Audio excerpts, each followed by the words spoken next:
TV9 Bharat फर्श से exclusive बातचीत में बोले हैं मणिपुर के सीएम एन बीरेन सिंह। हमला पूरी तरह से सुनियोजित था। एन बीरेन सिंह की तरफ से कहा गया है चुनाव से पहले माहौल को बिगाड़ने की ये बड़ी साजिश है। मणिपुर के सीएम की तरफ से ये बड़ा बयान दिया गया है। सेंसिंग हो जाए तो आतंकी हमले को रोका जा सकता है। सेंसिंग का काम जोरों पर है। 40 किलोमीटर का काम पूरा हो गया है। सेना समझौता नहीं करेगी, मुंहतोड़ जवाब देगी। मणिपुर के सीएम एन बीरेन सिंह की तरफ से ये मैसेज, ये बयान TV9 भारत वर्ष खास बातचीत में।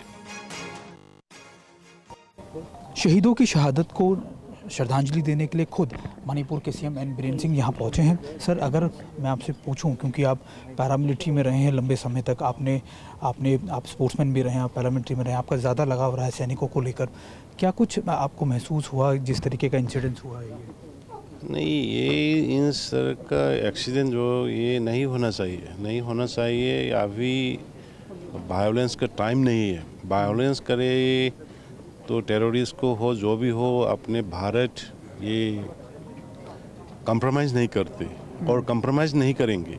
पर ये तो हम लोग का ये थोड़ा मुश्किल एरिया है ये कि अपने बॉर्डर जो है काफ़ी लंबे है, 390 किलोमीटर के करीब है, जो लंबे पोरस बॉर्डर है, अनगार्डेड है। तो इसीलिए हम ये करेंगे कि उसको हम गृह मंत्री से बात करके अभी 1 साल पहले से फेंसिंग शुरू किया है। तो कम से कम 40 किलोमीटर का फेंसिंग अभी चालू है।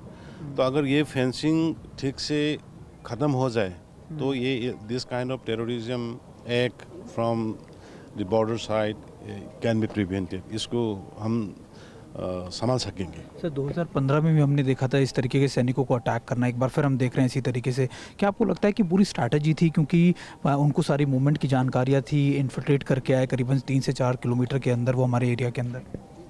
नहीं, इसमें थोड़ा वेस्टर्न इंटरेस्टेड ग्रुप का हाथ भी लग रहा है, क्योंकि 7.5 साल अपने सरकार आए हुए हैं, ऐसा ही घटना नहीं हुआ। लेकिन अभी इलेक्शन आ रहा है तो इलेक्शन का उसका एडवांटेज लेके तो तनाव भराना चाहता है या स्टेट में, वही लग रहा है हम लोग को। तो लेकिन वेरी अनफॉर्चुनेट कि एक वाइफ भी है और एक बच्चे भी है। इसको मेरे को ठीक नहीं लगा। जस्ट स्ट्रॉन्गेस्ट आर्म में हम ये चीज़ कंडेम करना पड़ रहा है, कर रहा हूँ। और ये प्रिपरेटरी लोग को कुछ करना पड़ेगा, उसको वो लोग को लीगली बुक करना है, उसको छोड़ेगा नहीं। क्या आपकी कुछ मीटिंग हुई सिक्योरिटी फोर्सेस के साथ, पैरामिलिट्री? हाँ सर, सिक्योरिटी मीटिंग हुई है और हम लोग अभी चालू है और स्ट्रेटेजिकली कुछ काम कर रहा है, लेकिन इसको हम मीडिया में नहीं बोल सकते। हम कुछ कर रहे हैं। आप कल जवानों से भी मिले हॉस्पिटल में जाके, सबसे पहले उनकी आपने उसके हालचाल लिया, उनकी इलाज कैसा चल रहा है, क्या कुछ कहा जवानों ने, किस तरीके से एम्बुश किया गया, क्या कुछ स्ट्रैटेजी थी उनकी? एक्चुअली वो जवान सीजो हॉस्पिटल में थे, उसको बेहोश में थे। तो ट्रीटमेंट तो हम बात करने का मौका नहीं मिला। उसको हम डॉक्टर वगैरह मिल के उसका जो दाहिना हाथ में जो बोन का फ्रैक्चर है उसको थोड़ा अच्छी तरह से देखने के डॉक्टर वगैरह को एडवाइस करके आया। और आज सुबह भी हम मऊ में गया, मऊ में अपने कर्नल और फैमिली लोग को देखा और इसको थोड़ा स्पीड अप करने का, पोस्टमार्टम वगैरह स्पीड अप करके थोड़ा घर तक पहुंचा, इसी का किया था। तो देखते हैं। सर, आप सूबे के मुख्यमंत्री है, क्या कुछ देश को संदेश देना चाहेंगे इस घटना के बाद? नहीं, ये इतना ही संदेश देना चाहता हूँ। देखो, भारत एक पीस लविंग देश है, शांति का है, धर्म का पक्ष में जाता हूँ भारत। लेकिन भारत को या कोई दुश्मनी को तो छोड़ेगा नहीं हम लोग भी। मतलब इतना अपने देश को, अपने प्रजा को, इसको डिफेंस करने का अपने हक है, उसको तो डिफेंस हम करेंगे। लेकिन हम शांति चाहिए, शांति की रास्ता में चाहिए, लेकिन हम दुश्मनों को तो निभाएंगे। बहुत बहुत शुक्रिया हमसे बातचीत करने के लिए।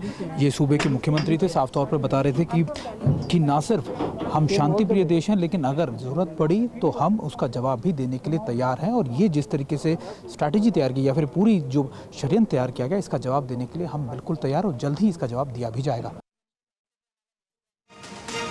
परवाह देश की, सोमवार से शुक्रवार रात 10 बजे TV9 भारतवर्ष पर। देश बनता है अपने नागरिकों से, ऐसे नागरिक जो अधिकार के साथ कर्तव्य पर भी ध्यान दें, जो सच्चाई का आदर करे लेकिन असत्य से लड़ना भी सीखे, जो सिर्फ जानकार न बने बल्कि जागरूक भी रहे। इस काम में TV9 डिजिटल है आपका मददगार लगातार, ताकि आप भीड़ का हिस्सा न बने बल्कि राह दिखाएं भीड़ को। देखते रहिए TV9 डिजिटल।